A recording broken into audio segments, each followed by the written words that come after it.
Bonjour, c'est Gilles du site boursicoté.com. Voici l'analyse technique des principales paires de devises du marché Forex, ainsi que l'analyse de l'or et du pétrole pour les matières premières. Nous sommes aujourd'hui le lundi 10 décembre 2012.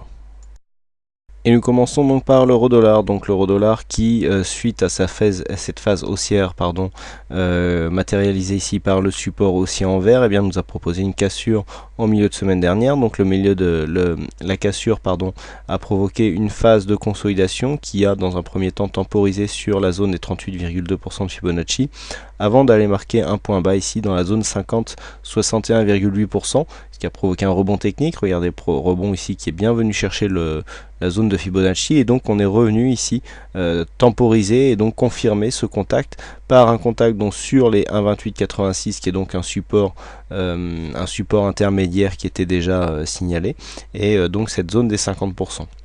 Actuellement, les cours sont en train de se retourner. Je vous avais signalé vendredi une zone ici d'un probable rebond technique, puisque nous avions ici des oscillateurs largement survendus avec un retournement qui commençait à s'opérer.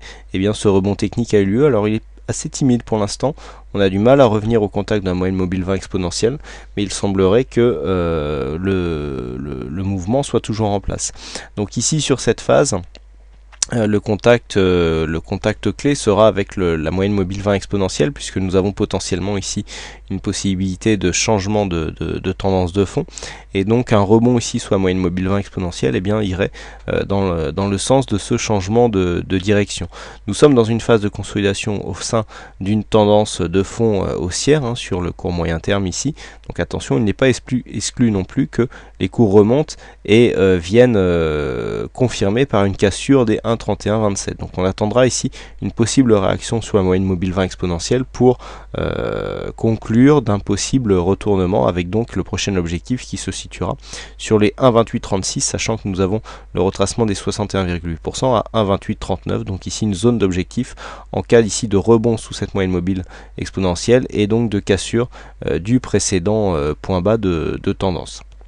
Donc l'euro-dollar sur une tendance court terme reste orienté à la baisse, tendance court moyen terme mais plutôt orienté à la hausse. On attend donc une confirmation avec le contact de certains indicateurs pour déduire de la suite de la tendance. Nous continuons avec le câble, donc la paire livre sterling contre dollar américain qui, suite à son double contact ici sur la zone des 1,6131, est venu marquer un enfoncement. Donc on a bien rebondi ici sur le retracement des 38,2% et les cours sont en train de retrouver ici l'ancien support comme une résistance. Donc pour l'instant on est dans un schéma classique avec ici une phase de consolidation qui provoque une zone de survente ici sur les oscillateurs. Un retournement du MACD qui offre une certaine amplitude, et une amplitude certaine nous permet de marquer un rebond technique. Le rebond technique revient chercher ici l'ancienne zone de support comme une résistance. Donc pour l'instant c'est un schéma classique. Reste à savoir maintenant si les cours vont remonter, puisque nous sommes sur un 38,2, donc cela peut être aussi révélateur d'un signal assez puissant qui est en train de se mettre en place.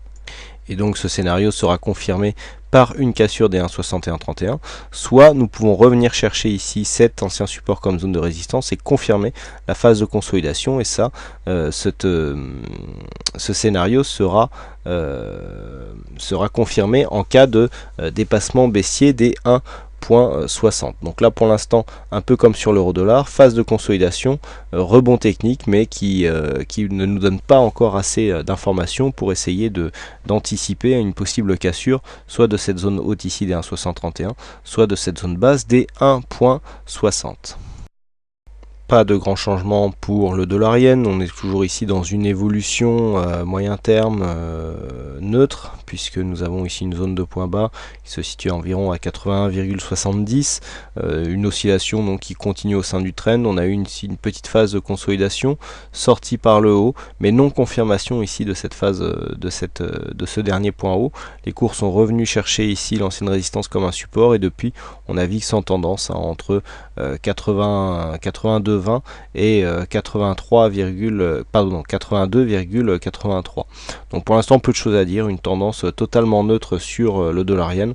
On attendra donc une cassure possible des 82 ou alors à la hausse une possible cassure des 82,84 pour donner un signal un peu plus directionnel, mais pour l'instant aucune tendance sur le fond, on le voit bien ici au niveau des indicateurs, sur cette paire de devises dollarienne.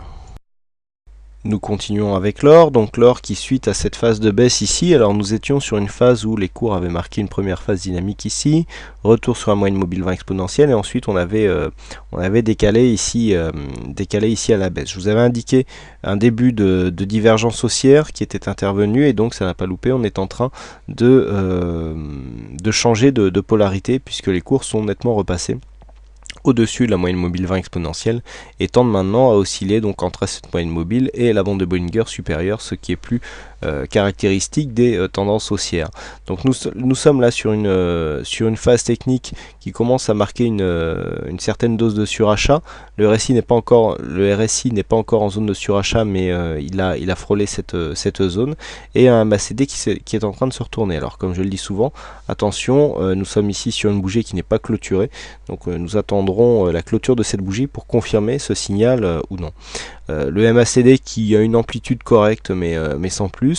Donc ici sur cette zone on pourra avoir une phase de consolidation, et c'est cette phase de consolidation qui nous indiquera le prochain mouvement à suivre sur le métal jaune, puisque après un contact avec la moyenne mobile 20 exponentielle, avec la bolle supérieure, on peut très bien avoir un retour sur la moyenne mobile pour essayer de prendre la tendance à la hausse. C'est un scénario qui est tout à fait possible, mais pour l'instant pas assez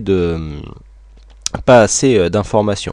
Donc ici une phase de baisse qui est en train de se terminer, on ne sait pas encore si ça va se retourner à la hausse, il faudra attendre une confirmation. Alors un début de confirmation viendrait d'un dépassement ici des 1715 $ l'once, mais un dépassement qui se ferait d'une manière un peu plus franche que ce que nous avons eu ici sur cette bougie, puisque la zone inférieure a donc été réintégrée. Donc voilà, toujours une tendance, petite prédominance quand même haussière sur l'or, mais à confirmer dans les prochaines heures, voire les prochains jours. Et enfin on termine avec le WTI, donc le WTI qui navigue dans les mêmes eaux que vendredi.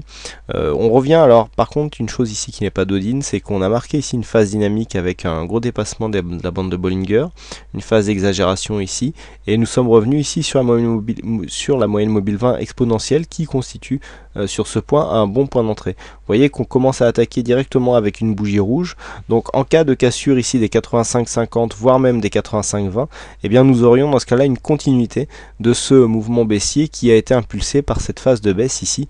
On voit bien ici, là on hésitait, on n'avait pas une grosse dynamique, là dynamique, on consolide ici, et là vraiment si on vient casser ici cette zone de point bas, eh bien on aura un beau signal baissier avec une belle prise de position ici sur quasiment un plus haut, puisque là on est quasiment sur le plus haut de la bougie. Alors j'ai pas de cotation directe quand je passe sur le graphe, il y a encore un bug là sur ProRealTime.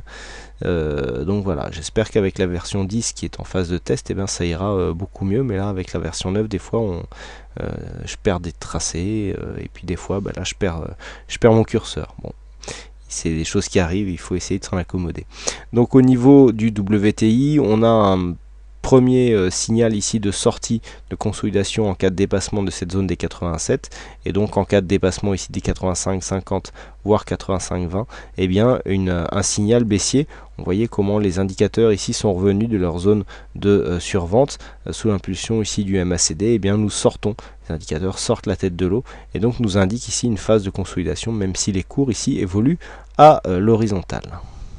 Voilà ce que l'on peut dire sur ces analyses techniques Forex et matières premières. Il ne me reste plus qu'à vous souhaiter à toutes et à tous une bonne soirée, bonne chance dans vos trades, et je vous donne rendez-vous dès demain pour d'autres analyses techniques en vidéo. Bonsoir à tous.